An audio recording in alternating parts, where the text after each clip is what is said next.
이 저녁에 또 나오신 여러분들을 환영하고 축복합니다. 하나님 크신 은혜와 축복이 또 저와 여러분의 삶 가운데 늘 함께 하시게 되기를 간절히 바랍니다. 이번 주까지 우리 단기 선교가 진행되고 있습니다. 해외는 이제 다 마쳤는데요. 단기 선교를 다닐 때마다 별것 아니지만 계속 신경이 쓰이게 되는 것이 하나 있습니다. 바로 인사말입니다. 우리나라나 중국과 같이 어떤 나라는 그냥 인사말이 아주 단순한 데 비해서 또 어떤 나라는 영어처럼 시간대별로 인사말이 달라서 그것도 때로는 신경이 쓰이더라고요.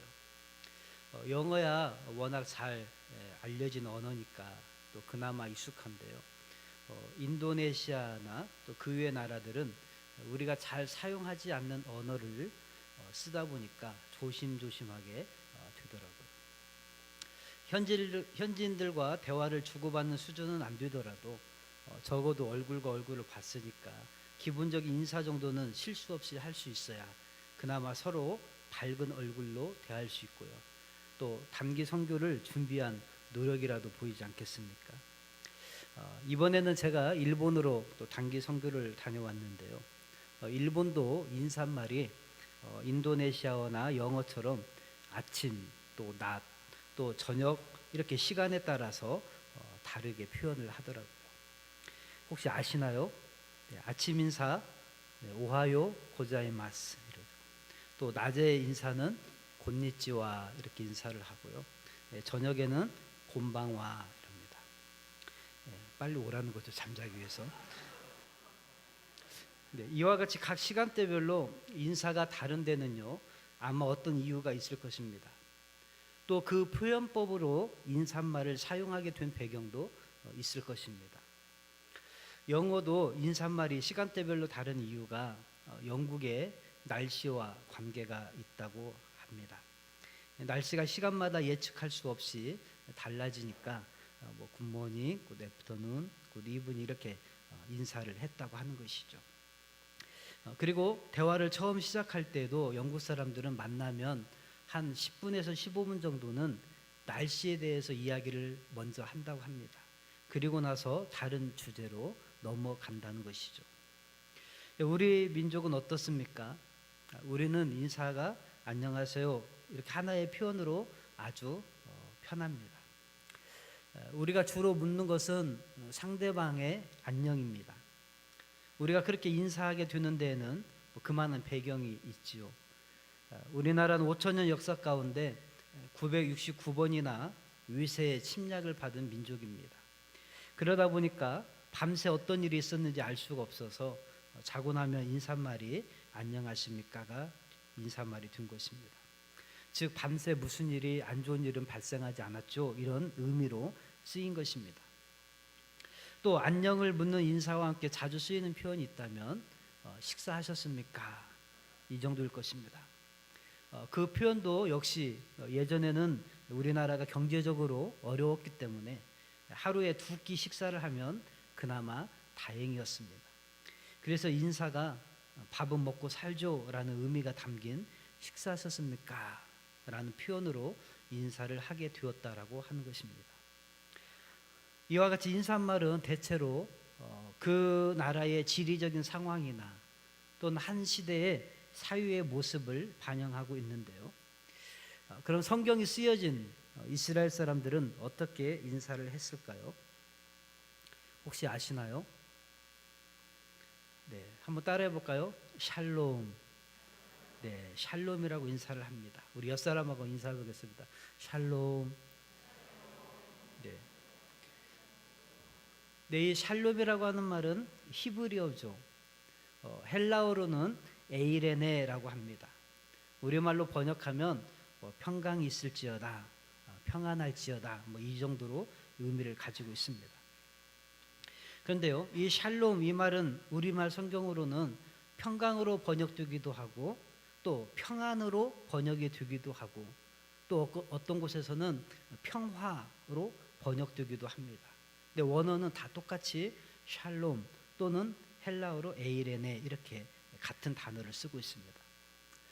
왜 그들은 이렇게 인사를 할까요?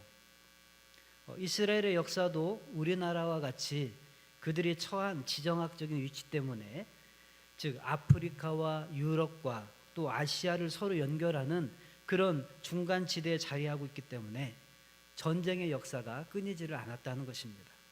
그러다 보니까 그들 역시 하루도 평안할 날이 없었던 것이죠.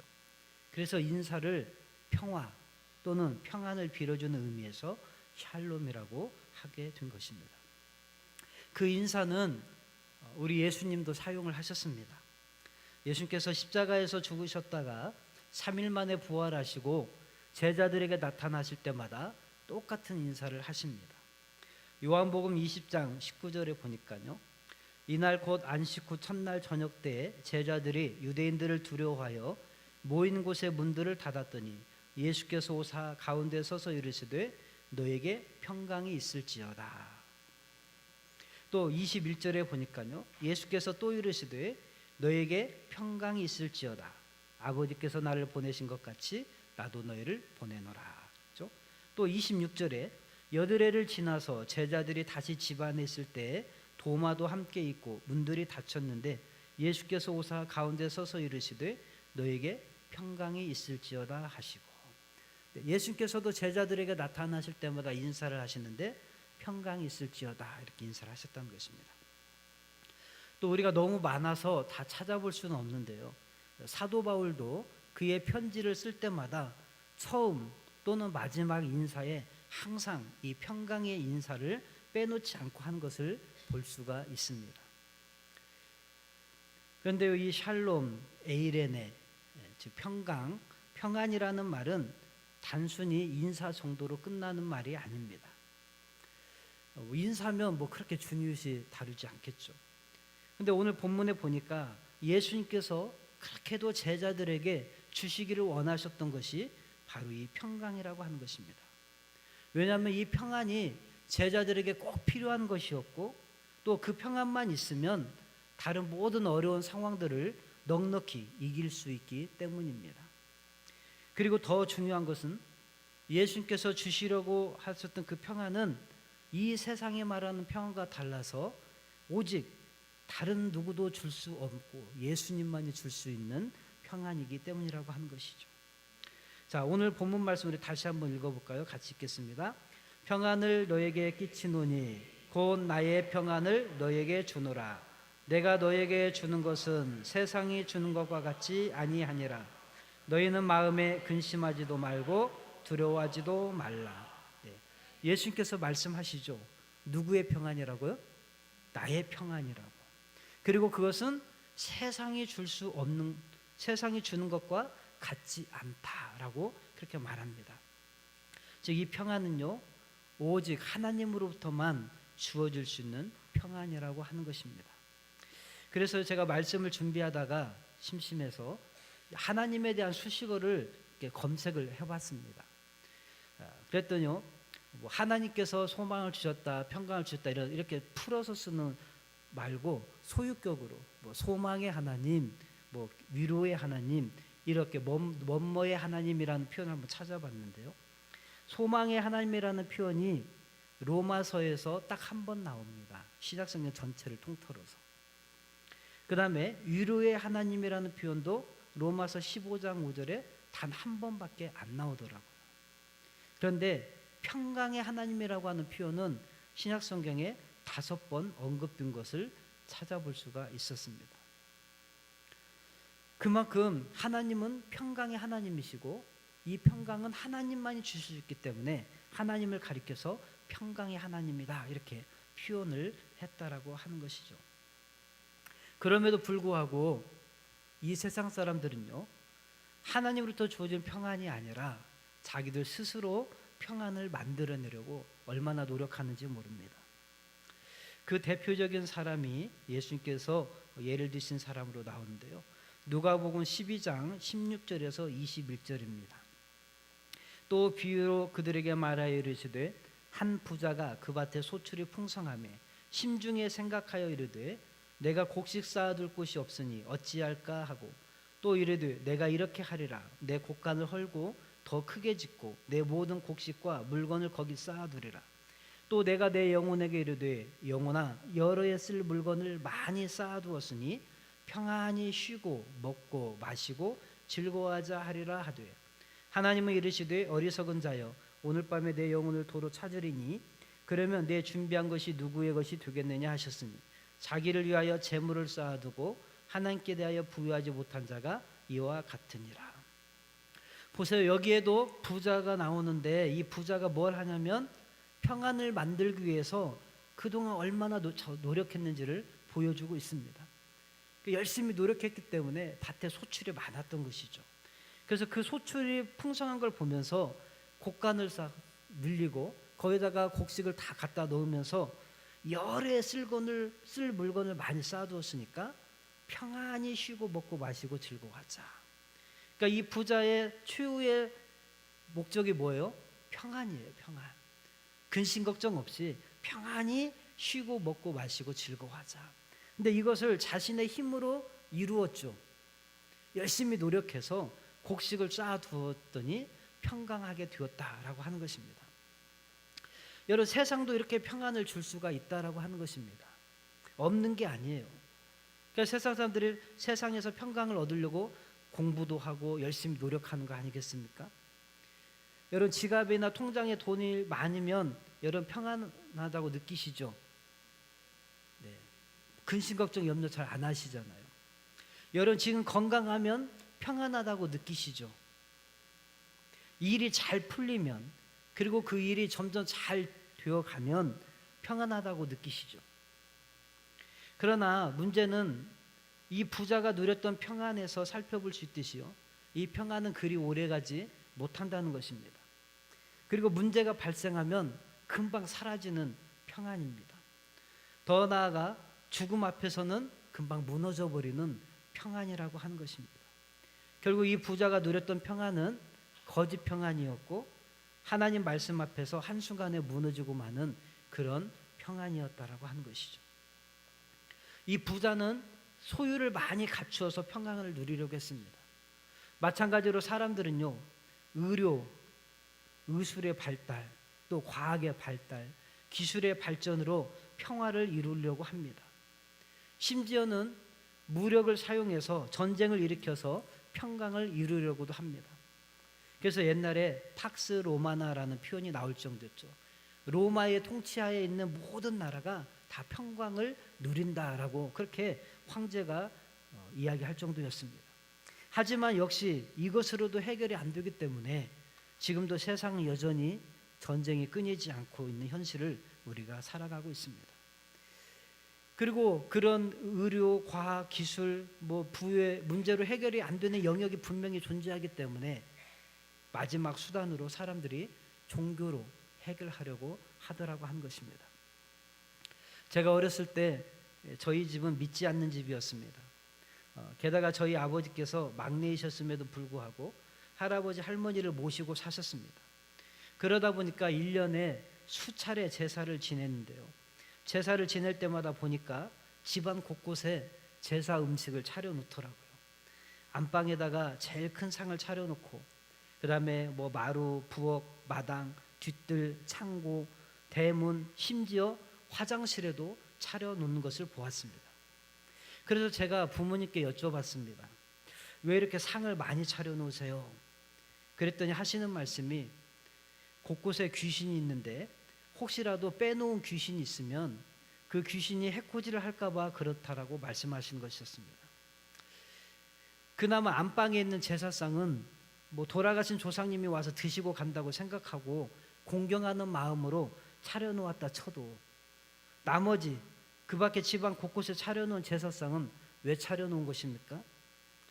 공경의 마음이 아니라 귀신을 사랑해서가 아니라 두려움이 자리 잡고 있음을 알았습니다. 제가 이번에 일본에 가보니까요, 일본에도 잘은 모르지만 많은 신사들이 있고요, 또 선교사님 말씀에 의하면 약 800만에 가까운 신을 섬기고 있다고 합니다. 왜 그렇게 신이 많을까요? 바로 두려움 때문 아닐까 생각해 보았습니다. 과거에 있었던 수많은 전쟁들, 또 계속적으로 일어나는 지진, 쓰나미, 또 화산 폭발 등의 자연재해로 인해서 두려움이 형성되었고요. 그것으로 인해서 종교성이 더 발달하게 된 것이 아닌가 싶었습니다. 결국에는 두려움이 뿌리 깊이 박혀 있기 때문일 것입니다.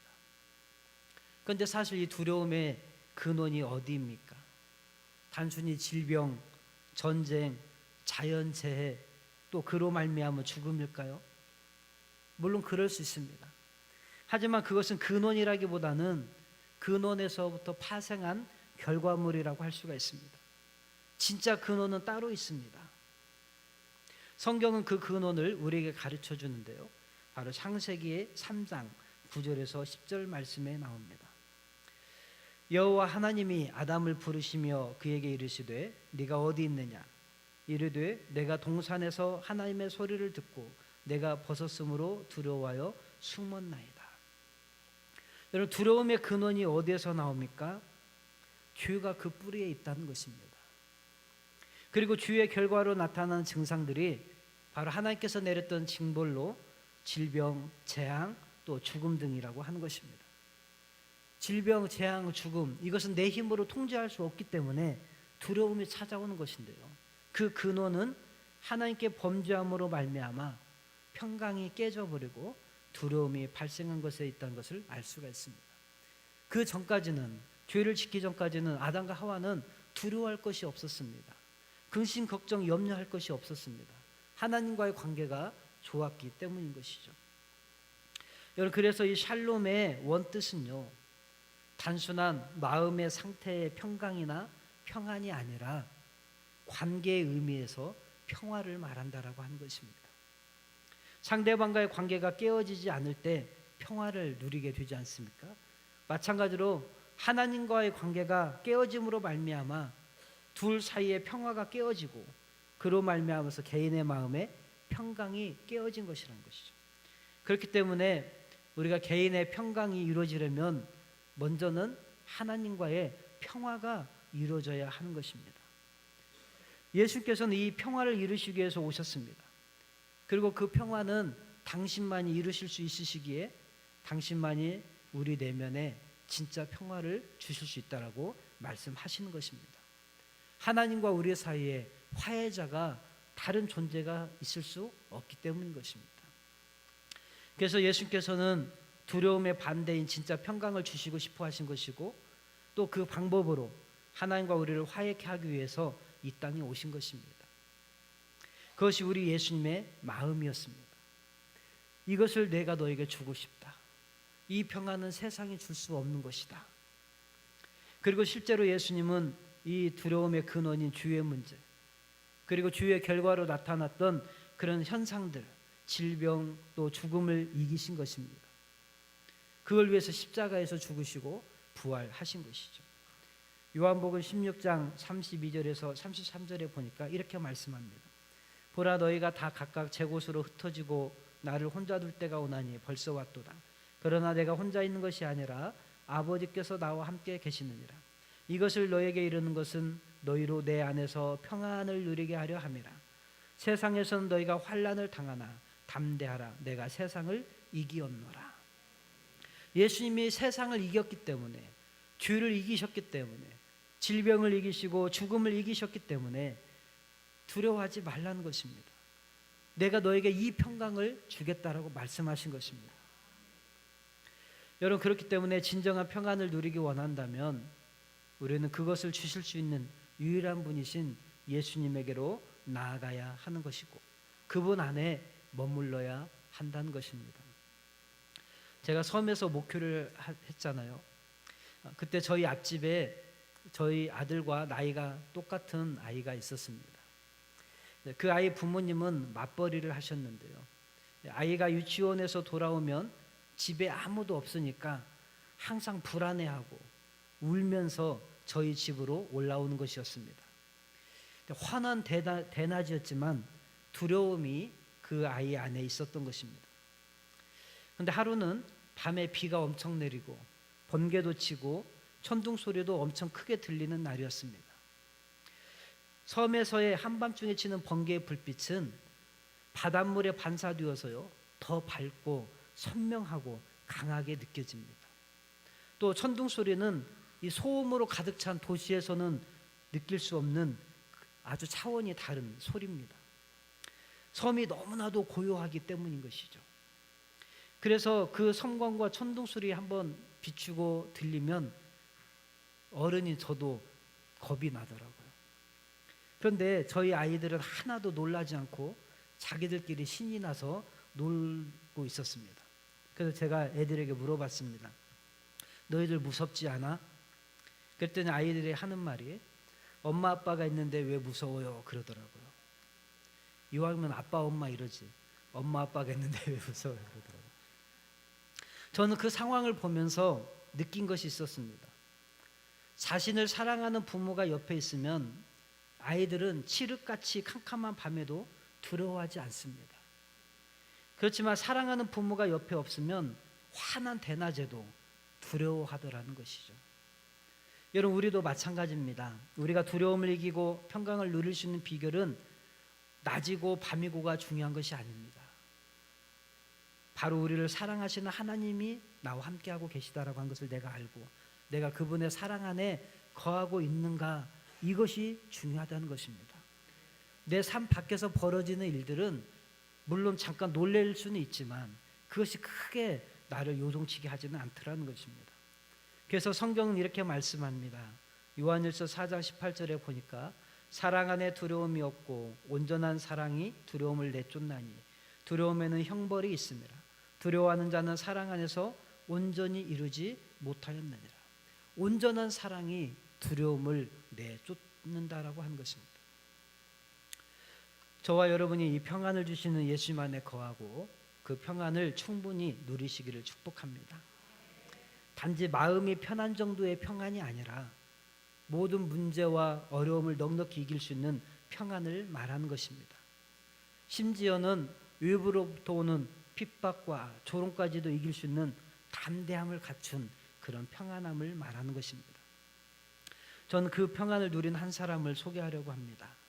바로 사도 바울입니다. 사도 바울은 질병 가운데서도 감옥에서도 돌에 맞으면서도 평안을 누린 사람입니다.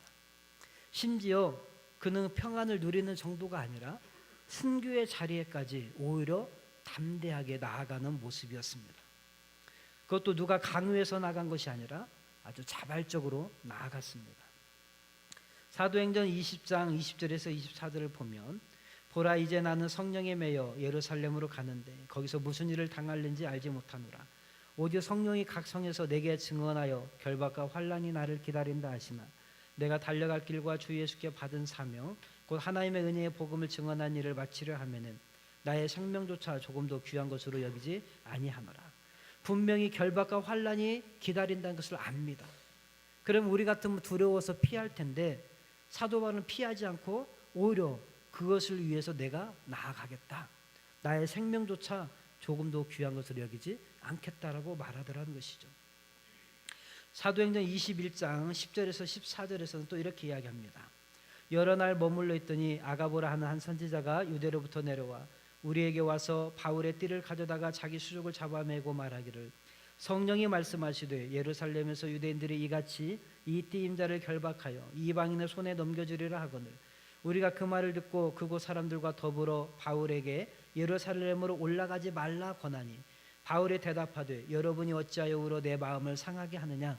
나는 주 예수의 이름을 위하여 결박당할 뿐 아니라 예루살렘에서 죽을 것도 각오하였노라 하니 그가 권함을 받지 아니하므로 우리가 주의 뜻대로 이루어지이다 하고 그쳤노라.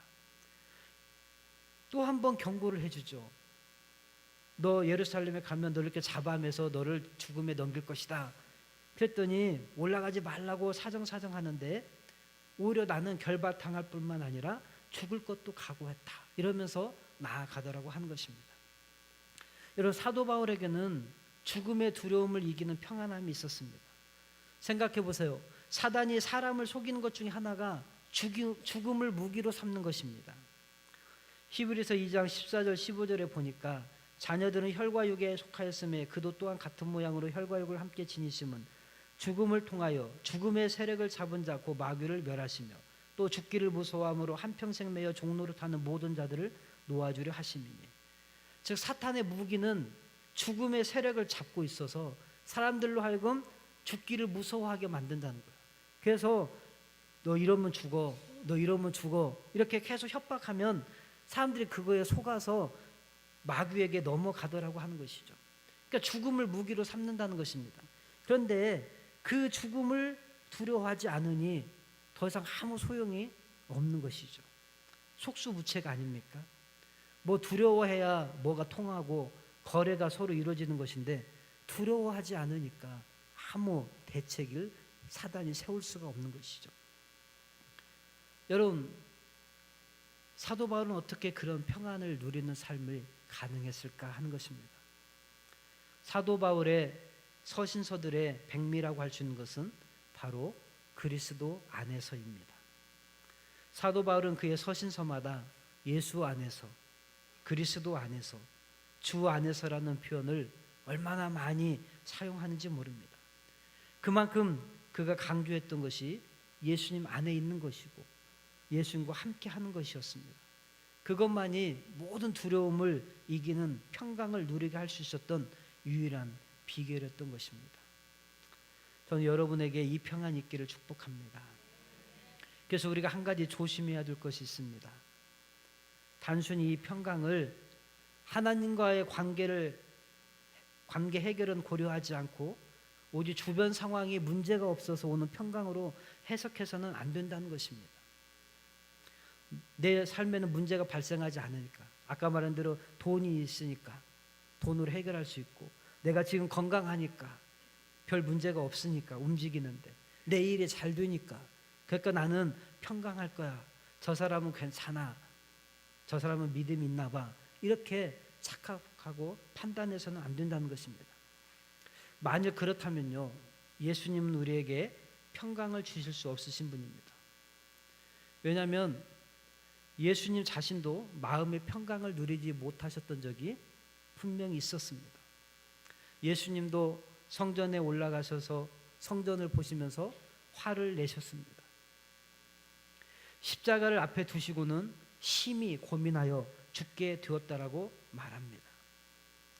마태복음 26장 37절 38절을 보니까 베드로와 세베대의 두 아들을 데리고 가실새 고민하고 슬퍼하사 이에 말씀하시되 내 마음이 매우 고민하여 죽게 되었으니 너는 여기 머물러 나와 함께 깨어있으라 하시고, 예수님의 마음이 지금 뭐 했다고요? 고민하고 슬퍼하고 죽게 될 정도라는 거예요. 여러분, 죽게 될 사람이 헤헤 하고 저 사람 참 평안해 이렇게 느낄 정도로 보였을까요? 아닙니다. 예수님의 얼굴에도 고민이 있고 고뇌에 쌓여 있고 슬픔이 있었다라고 하는 것입니다. 근데 우리가 고민하는 사람, 슬퍼하는 사람, 죽을 지경으로 고뇌에 쌓인 사람 보고 저 사람은 믿음이 없어, 평강을 못 누려, 그렇게 판단해서는 안 된다는 거예요. 그러니까 전부 다 가면 쓰고 사는 거예요. 교회에 오면 난 아무 문제 없는 것처럼. 여러분, 마찬가지로 사도 바울도 역시 그렇습니다. 고린도서 2장 4절에 보니까 내가 마음에 큰 눌림과 걱정이 있어 많은 눈물로 너에게 썼노니, 마음에 큰 눌림과 걱정이 있었다는 거예요. 그래서 눈물로 너에게 편지를 쓸 정도로 내 마음이 편치가 않았다는 것입니다. 고린도서 11장 28절에 또 이렇게 이야기합니다. 이외의 일은 고사하고 아직도 날마다 내 속에 눌리는 일이 있으니 곧 모든 교회를 위하여 염려하는 것이라. 내 속에 눌림이 있다는 거예요. 그리고 염려, 교회를 위해서 염려가 있었다는 거예요. 아니, 오늘 말씀에 너는 염려하지 말라, 근심하지 말라 이랬는데 사도 바울이 예수님의 말씀을 어기고 염려하고 근심한 것입니까? 그런 차원이 아니라는 거예요. 로마서 9장 1절도 이렇습니다. 내가 그리스도 안에서 참말을 하고 거짓말을 아니하노라. 나에게 큰 근심이 있는 것과 마음에 그치지 않는 고통이 있는 것을 내 양심이 성령 안에서 나와 더불어 증언하노니. 사도 바울에게도 근심이 있었어요. 고통이 있었다는 거예요. 물론 차원이 다르겠죠. 그렇지만 그 역시 근심이 있었고 고통이 있었다는 것입니다. 여러분, 그러니까 누군가가 걱정하고 염려한다고 해서 그 모습만 보고 함부로 판단해서는 안 됩니다. 저 사람은 평강을 못 누리네, 왜 이렇게 믿음이 없어? 이렇게 판단해서는 안 된다는 거예요. 진정한 평강은, 주님이 주시려고 하는 평강은 그게 아니라는 거예요. 주님이 주시려고 하는 평강은 뭐냐? 상황이 어렵고 힘들어서 고통스러워할 수 있고, 슬퍼할 수 있고, 고민할 수 있고, 고뇌할 수 있고, 고통 가운데 몸부림칠 수 있지만, 하나님과의 관계가 회복되고 나서 그 사랑에 감격해서 이제는 어떠한 삶의 상황에서도 죽음과 고난을 두려워하지 않고 나아가는 담대함, 바로 그 평강을 주님이 제자들에게 약속하신 것이고 저와 여러분에게 약속하신 것입니다. 주님이 주시려고 하는 평강은 바로 그 평강이라는 것입니다. 여러분이 삶의 문제 때문에 고통스러워할 수 있습니다. 그렇지만 고난과 환난과 핍박이 왔을 때 믿음을 포기하지 않고 믿음으로 나아가면 여러분 평강을 누리시는 분들인 것입니다. 여러분, 저는 주기철 목사님의 그 아드님이 간증한 걸 들었었습니다. 주광조 장로님이 간증하셨습니다. 우리는 주기철 목사님이 순교하러 가실 때, 감옥에 가실 때마다 기쁜 마음으로, 나는 예수님이 나와 함께 하시니까 걱정이 없어, 평강해 하면서 기쁜 마음으로 웃으면서 감옥에 가셨다고 생각하십니까? 죄송하지만 그런 적은 단 한 번도 없었다고 그럽니다. 오히려 이 주기철 목사님은 두려워서 마루에 나와서 그 마루에 대들보를 붙잡고, 대들보라고 하나요? 이렇게 세로로 든 거, 그걸 붙잡고 안 떨어지려고 그렇게 두려움에 떨었었다는 것입니다. 그렇지만 두려움이 분명히 있지만, 그러나 하나님을 사랑하고 이 민족이 걸어가야 될 길이 어떤 길인지를 알기 때문에 본인이 순교의 제물이 되어서라도 그것 길이 옳다라고 하는 것을 보여줘야 된다면 걸어가야 될 길이기에 그는 걸어갔던 것입니다. 포기하지 않고 두려움 때문에 내려놓지 않고 끝까지 순교의 자리까지 가셨다라고 하는 것입니다. 저는 그 간증을 듣고 너무나도 위로가 되었습니다. 저는 얼굴만 봐서는 저한테는 평강이 없어 보입니다. 늘 근심, 걱정, 염려, 고민이 많이 쌓여있는 사람처럼 보이거든요. 그래서 제가 평강에 대해서 과연 설교를 할 수 있나, 이게 나도 평강을 잘 못 누리는데 고민을 했습니다. 그런데 말씀을 준비하면서 하나님께서 깨달음을 이렇게 주셨습니다. 여러분, 저만 그럴까요? 여러분도 마찬가지일 거라고 믿습니다. 여러분, 더 이상 평강하지 않은데 평강한 것처럼 가면 안 쓰셔도 됩니다. 그냥 하나 앞에 그냥 나와서 슬프면 슬픈 대로, 고통스러우면 고통스러운 대로, 괴로우면 괴로운 대로 다 가면 쓰지 마시고 보이시기를 바랍니다. 중요한 것은 여러분이 하나님과 화목한 관계가 되었으면 하나님이 여러분을 그 고난도 이기게 하시고 거기서 물러서지 않고 뒤로 물러가 숨지 않게 하시고, 심지어 조롱과 환난과 핍박이 올 때조차도 담대히 앞으로 나아가게 하는 주님은 그 평강을 저 여러분에게 약속하시고 누리게 하실 것입니다. 저는 그 평강이 여러분에게 있기를 간절히 축복합니다. 여러분에게 그 평안을 빕니다. 우리 옆 사람에게 다시 한번 우리 인사하겠습니다. 샬롬. 기도하겠습니다. 하나님 아버지, 우리가 평강을 원하기 전에 그렇게도 우리에게 평강 주시기를 원하셔서 이 땅에 사람의 몸을 입고 오시고 십자가에서 죽으시고 부활하시고 하나님 우리에게 평강을 약속하여 주신 주님 감사를 드립니다. 하나님, 우리는 그 평강이 어떤 것인지 잘 알지 못해서 하나님, 내 삶 속에 문제가 많이 있음에도 없는 척 얼마나 가면을 쓰고 살았는지 모릅니다. 그러나 주님께서 주시겠던 그 평강은 삶에 문제가 없어 보이는 평강이 아니라 문제가 있어도, 또 두려움이 있어도, 또 핍박이 있어도, 조롱과 멸시가 있어도 믿음을 포기하지 아니하고 하나님 나라의 백성의 삶을 포기하지 않는 그 평강, 심지어 죽음조차도 두려워하지 않고 묵묵히 나아갈 수 있는 그 평강을 우리에게 약속하신 줄 믿습니다. 하나 그 평강을 우리에게 주셨사오니 누리게 하여 주시고 그 평강의 길로 이끌어 주시옵소서. 감사하며 예수님의 이름으로 기도합니다.